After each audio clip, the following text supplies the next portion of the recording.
Gold smuggling మళ్ళా వార్తల్లోకి వచ్చింది. 2 సంవత్సరాల క్రితం కేరళలో డిప్లొమాటిక్ బ్యాగ్లో గోల్డ్ స్మగ్లింగ్ ఉదంతం అప్పట్లో పెద్ద చర్చే రేపిందనమాట. కొంతమంది ఫారెన్ సర్వీస్ ఆఫీసర్లు, కేరళ గవర్నమెంట్ అఫీషియల్స్ వాళ్ళ ఇన్ఫ్లుయెన్స్ వాడి గోల్డ్ స్మగ్లింగ్ చేశారని చెప్పి పెద్ద కేసు నడిచింది. ఆ టైంలో కస్టమ్స్ చట్టము, COFEPOSA, conservation of foreign exchange and prevention of smuggling act ఇవన్నీ న్యూస్లోకి వచ్చాయి. అయితే గత 3 రోజులుగా ఇంకొక కేసు ఇప్పుడు మొత్తం దేశాన్ని కలవరపెడుతోంది. అదే కన్నడ యాక్ట్రెస్ రన్యారావు. ఈ అమ్మాయి దుబాయ్ నుంచి వస్తూ ఒంటి మీద దాదాపు 14 కేజీల గోల్డ్తో పట్టుబడిందంట. గత 6 నెలలు అయితే 27 సార్లు అమ్మాయి దుబాయ్కి వెళ్ళొచ్చింది. ఆవిడ తన ఇన్ఫ్లుయెన్స్ వాడి, వాళ్ళ నాన్న డీజీపీ ర్యాంక్ పోలీస్ ఆఫీసర్ అంట. ఎప్పుడు ఆవిడ ఎయిర్పోర్ట్లోకి వెళ్ళినప్పుడు ఎస్కాట్ పోలీస్ కాప్ ఉండేవాడంట. దాంతో ఆవిడ చాలా ఫాస్ట్గా తప్పించుకుంది. అయితే ఈసారి మాత్రం పట్టుబడిపోయింది. Directorate of revenue intelligence DRI వాళ్ళు ఆన్ పట్టుకున్నారు. కస్టమ్స్ యాక్ట్ కింద ఆవిడపైన కేసు రిజిస్టర్ చేశారు. ఆవిడ దగ్గర దాదాపు ఇంట్లో 2 కోట్ల గోల్డ్ దొరికిందంట. అంతేకాదు ఆవిడలా గత కొంతకాలం నుంచి గోల్డ్ స్మగ్లింగ్ చేసినట్టు కూడా కొన్ని కథనాలు చెప్తున్నాయి అనమాట. అసలు ఎందుకు ఇంత స్మగ్లింగ్ చేశారు ఏంటి అనేది ఇంకా పూర్తి స్థాయిలో బయటకు రాలేదు. గత సంవత్సరం కూడా ముంబై ఎయిర్పోర్ట్లో ఒక ఆఫ్ఘాన్ డిప్లొమాట్ జాకియా వార్దాక్, ఈవిడ దాదాపు 25 కేజీల గోల్డ్తో దొరికిపోయిందనమాట ముంబై ఎయిర్పోర్ట్లో. ఇలా గోల్డ్ స్మగ్లింగ్ అనేది చాలా కామన్ అవుతుంది. ఎక్కువగా యుఏఈ, సౌదీ ఈ ప్రాంతాల నుంచి ఈ south east Asian nations, India కావచ్చు, తర్వాత మయన్మార్, థాయిలాండ్, బంగ్లాదేశ్ ఈ దేశాలకు ఎక్కువగా గోల్డ్ స్మగ్లింగ్ జరుగుతుంది. ముఖ్యంగా ఎందుకు స్మగ్లింగ్ చేస్తారు గోల్డ్ అంటే, అక్కడ దుబాయ్లో గోల్డ్ మీద కస్టమ్ డ్యూటీస్ ఇవన్నీ ఆఫ్ ఉంటాయి. ఇక్కడ అవన్నీ కట్టాలన్నమాట. ఎయిర్పోర్ట్లో అవి చూపించకుండా ప్రాపర్ ఛానల్ ద్వారా ఆ గోల్డ్ డిక్లేర్ చేయకుండా, డిక్లరేషన్ ఫామ్ సైన్ చేయకుండా, ఆ గోల్డ్ మీద కస్టమ్స్ డ్యూటీ కట్టకుండా డైరెక్ట్గా ఇక్కడ స్మగుల్ చేస్తారు.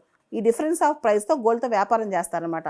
ఇది ఒక పెద్ద బిజినెస్ గోల్డ్ స్మగ్లింగ్ అనేది. దీనికి సంబంధించి coffee pose act, conservation of foreign exchange, prevention of smuggling act కానీ, కస్టమ్స్ యాక్ట్ కానీ ఇవన్నీ చాలా స్ట్రిక్ట్గా ఉంటాయి. దాంతోపాటు డైరెక్టరేట్ ఆఫ్ రెవెన్యూ ఇంటెలిజెన్స్ దీన్ని చాలా సీరియస్ తీసుకుంటుంది అనమాట. కానీ చాలా కేసెస్లో ఒక్కోసారి గోల్డ్ లోపల పెట్టుకురావటము, లేదా రకరకాల షూస్లో పెట్టుకురావటము, చాలా మెథడ్స్ ఉన్నాయి. ఇవన్నీ దాటుకుని వాళ్ళు అన్ని చెక్స్ దాటుకుని రకరకాలుగా దాచుకుని బయటకు వస్తుంటారు అనమాట. కానీ ఏదైనా ఇంటెలిజెన్స్ రిపోర్ట్ వచ్చినా, టిప్ ఆఫ్ దొరికినా కానీ వీళ్ళు దొరికిపోతూ ఉంటారు. అసలు ఇంతకు తెగించి ఇన్ని చట్టాలు బ్రేక్ చేసి ఇంతమంది కళ్ళు కప్పి ఎందుకు వీళ్ళు గోల్డ్ స్మగ్లింగ్ చేస్తారు?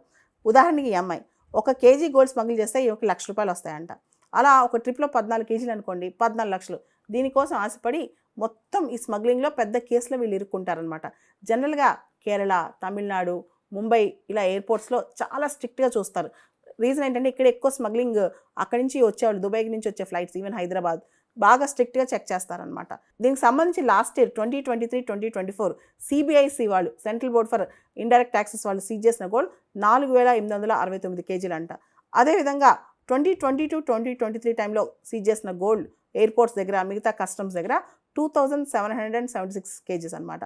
అదేవిధంగా అంతకుముందు సంవత్సరం 2021-22 అప్పుడు సీజ్ చేసిన గోల్డ్ 1240 కేజీలు గోల్డ్ అనమాట. ఇదంతా చూస్తే ఎయిర్పోర్ట్స్లో, రకరకాల కస్టమ్స్ ప్లేసెస్లో, సీ పోర్ట్స్లో, ఇక్కడ కస్టమ్స్ వాళ్ళు చెక్స్లో ఇంత గోల్డ్ బయటపడింది. అది రకరకాల ప్లేసెస్, ఎయిర్పోర్ట్స్ కావచ్చు, సీ పోర్ట్స్ కావచ్చు, ఇంకేదైనా కస్టమ్స్ పాయింట్స్ కావచ్చు, ఇదంతా చెక్ చేస్తే ఇంత గోల్డ్ బయటకు వచ్చిందంట. ఇది అన్ఐడెంటిఫైడ్ అనాథరైజ్డ్ గోల్డ్ అనమాట.